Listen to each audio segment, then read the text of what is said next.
আমরা ব্যবসায়িক কার্যক্রম যারা মানে আমরা একত্রে কাজ করছি এবং আমরা আশা করছি যে ইনশাল্লাহ বাজারে পণ্য মূল্যের তেমন কোনো ব্যত্যয় হবে না। আমাদের যে তেল বলেন, চিনি বলেন, খেজুর বলেন, ছোলা বলেন, মাছ, মুরগি, ডিম আমরা আশা করি এবং মৌসুমি প্রবাহে সবজির যে সরবরাহ সকল কিছু মিলিয়ে আমরা আশা করি আল্লাহর রহমতে ইনশাআল্লাহ তেমন কোনো সমস্যা আমি দেখি না।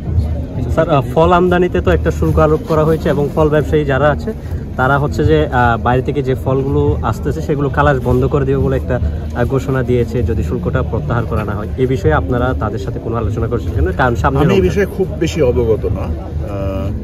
আমি যতটুকু শুনেছি যে আমাদের যে দেশীয় ফল সেটা বিদেশি ফলের প্রতিযোগিতার সম্মুখীন হয় এবং বিদেশি ফলের মূল্য শুল্ক হারের কারণে দেশীয় ফলের সাথে মানে দেশীয় ফল প্রতিযোগিতায় সক্ষমতা হারাচ্ছে। সো আমাদের বৈদেশিক মুদ্রা এবং দেশীয় ফল এটার দুইটার সংরক্ষণের কারণে এরকম একটা ব্যবস্থা নেওয়া হয়েছে বলে আমার ধারণা।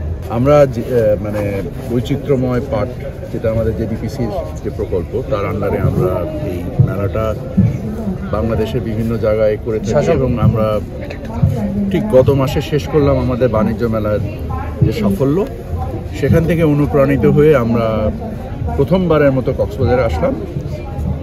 আমাদের সম্ভাবনা এখানে যারা উদ্যোক্তারা এসছেন তাদের সাথে কথা বললে আপনারা দেখতে পাবেন তারা সবাই খুব খুশি এবং তারা সবাই ব্যাপক প্রবৃদ্ধি আশা করছে। আমি যাদের সাথে কথা বলেছি প্রত্যেকেই মনে করছে 20 থেকে 100% পর্যন্ত তাদের বিজনেসের গ্রোথ পোটেনশিয়াল তারা দেখে আগামী 1 বছরের মধ্যে। সো এটা নিশ্চয়ই খুবই উৎসাহের এবং উদ্দীপনার একটা বিষয়। আমরাও সরকারের তরফ থেকে তাদের বিভিন্ন রকমের প্রশিক্ষণ এবং বিভিন্ন রকম সহযোগিতা এরকম মেলার আয়োজন বিভাগীয় পর্যায়ে এবং স্পেশালি কক্সবাজার একটা যেহেতু পর্যটন একটা কেন্দ্র এবং এখানে বাংলাদেশের সমস্ত অঞ্চলের মানুষের একটা মিলন মেলা এবং মানুষের একটা আনন্দের অনুষঙ্গ হিসেবে আমরা এখানে পাটের মেলা করার চেষ্টা করছি। অ্যাট দ্য সেম টাইম আমরা ওনাদের যে এখানে আমরা যেটা বুঝতে পারলাম যে ওনাদের একটা সমস্যা সেটা হচ্ছে যে পাটের যে মূল যে পাটের যে র মেটেরিয়ালটা এটা ওনাদের প্রাপ্তি এবং এর মূল্য নিয়ে ওনাদের একটা সমস্যা আছে।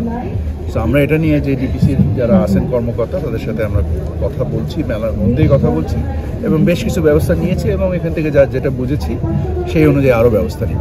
বর্তমান সরকার পলিথিন একবার ব্যবহারযোগ্য পলিথিনকে নিষিদ্ধ ঘোষণা করেছে এবং পরিবেশ মন্ত্রণালয় বিশেষ করে পরিবেশ উপদেষ্টা এই ব্যাপারে ব্যক্তিগতভাবে খুবই আগ্রহী। উনি প্রতিনিয়তই আমার সাথে কথা বলছেন যেহেতু আমি পাট মন্ত্রণালয়ের দায়িত্বে আছি এবং আমরা একত্রে কাজ করছি কিভাবে এই পণ্যের ব্যবহারকে আমরা আরও বাড়াতে পারি এবং পলিথিনকে আমাদের সমাজ থেকে আমরা একবার ব্যবহারযোগ্য যে পলিথিন সেটাকে আমরা কিভাবে একবারে বের করে দিতে পারি। তো আমাদের প্রচেষ্টার অন্ত নেই, আমরা একত্রিতভাবে কাজ করছি এবং আশা করি ইনশাআল্লাহ আমরা সফল।